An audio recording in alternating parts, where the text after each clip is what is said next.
Qui est Diego Armando Maradona? Si vous êtes nouveau sur ma chaîne Méga Info, veuillez vous abonner et activer le petit cloche de notification pour ne manquer aucune vidéo. Diego Armando Maradona est le meilleur joueur de l'histoire. Pour comprendre cela, souvenez-vous que le plus beau but de l'histoire du football a été marqué par Maradona durant la Coupe du Monde 1986 au Mexique contre l'Angleterre, lorsqu'il a dribblé 6 joueurs anglais et le gardien marquant un but incroyable, seulement quelques minutes après la célèbre main de Dieu, lorsqu'il a marqué avec la main et l'arbitre a accordé le but.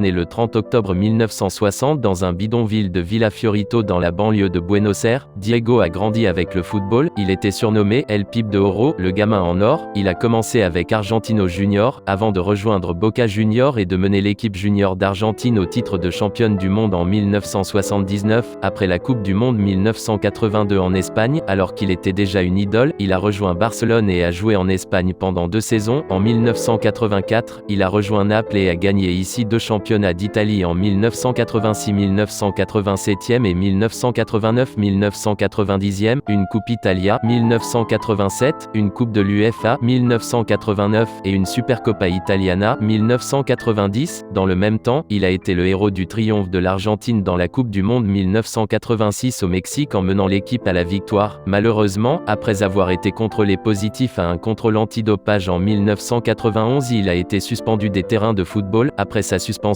il est allé en Espagne afin de jouer pour Séville, puis il est retourné en Argentine avec Newell's Old Boys. Ensuite, après avoir un tout petit peu entraîné en Argentine, il est retourné à Boca Junior. Durant la Coupe du Monde 1994 aux États-Unis, Maradona a été contrôlé après le match contre le Nigeria et a été contrôlé positif à l'éphédrine, interdite par la FIFA. Il a été suspendu plus d'1 an comme punition, bien que l'Argentine soit venue avec une bonne équipe à la Coupe du Monde 1994. Tout s'est écroulé et, sans son capitaine, elle a été battue prématurément. Après la suspension, il a recommencé à jouer pour Boca Junior jusqu'en 1997. Le 30 octobre 1997, le jour de ses 37 ans, il a arrêté le football et mort à 60 ans, mais je pense que Maradona devrait être jugé pour ce qu'il a fait sur les terrains de football du monde entier, et pas sur sa vie privée, et ce qu'il a fait est quelque chose d'unique et d'inoubliable. Merci, Diego.